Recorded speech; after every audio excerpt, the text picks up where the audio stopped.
Iran ধ্বংসে যুক্তরাষ্ট্রের চালানো চলমান অপারেশন এপিক ফিউরি দেখে আপাত দৃষ্টিতে মনে হতে পারে তারা জিতে গেছে, কিন্তু এই অপারেশন এপিক ফিউরি বুমেরাং হয়ে ফিরে যাচ্ছে পেন্টাগনের দিকে। ইরানে যুক্তরাষ্ট্রের ক্ষেপণাস্ত্র হামলার তীব্রতায় ভঙ্গুর করে তুলেছে সমুদ্রে ভাসতে থাকা যুক্তরাষ্ট্রের রণতরীকে। প্রশান্ত মহাসাগরে দুর্বল হয়ে পড়া নৌসেনারা অপেক্ষার দিন গুনছেন। প্রশ্নবিদ্ধ হচ্ছে যুক্তরাষ্ট্রের রণতরীর যুদ্ধের সক্ষমতা। গণমাধ্যমে পাওয়া সর্বশেষ তথ্য অনুযায়ী মার্কিন নৌবাহিনী ইরানকে লক্ষ্য করে 400-এরও বেশি টমা ক্ষেপণাস্ত্র ছুড়ছে। ইন্টারনেটে পাওয়া বিভিন্ন সূত্র বলছে, যুক্তরাষ্ট্রের বর্তমান সক্ষমতা অনুযায়ী এই পরিমাণ টমা ক্ষেপণাস্ত্র তৈরি করতে সময় লাগবে 5 বছরেরও বেশি। বিশ্লেষকদের দাবি, মাত্র 72 ঘন্টার ব্যবধানে 5 বছর পিছিয়ে পড়ছে যুক্তরাষ্ট্র। দামাহা ক্ষেপণাস্ত্র যুক্তরাষ্ট্রের দীর্ঘপাল্লা নৌভিত্তিক হামলার প্রধান অস্ত্র। প্রায় 1600 কিলোমিটার পর্যন্ত আঘাত হানতে সক্ষম হয় ক্রুজ মিসাইল।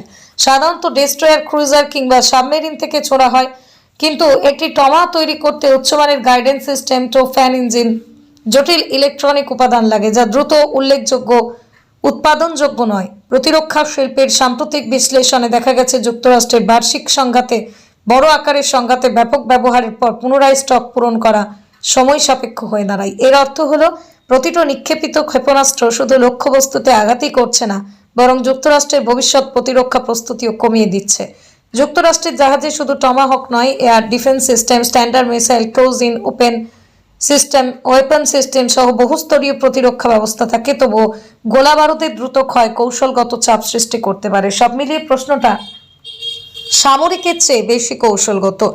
ইরানে ব্যাপক হামলা চালিয়ে তাৎক্ষণিক সাফল্য পাওয়া গেলেও দীর্ঘমেয়াদে ক্ষেপণাস্ত্র মজুদের ঘাটতি যুক্তরাষ্ট্রের বৈশ্বিক নৌশক্তির উপর চাপ তৈরি করতে পারে।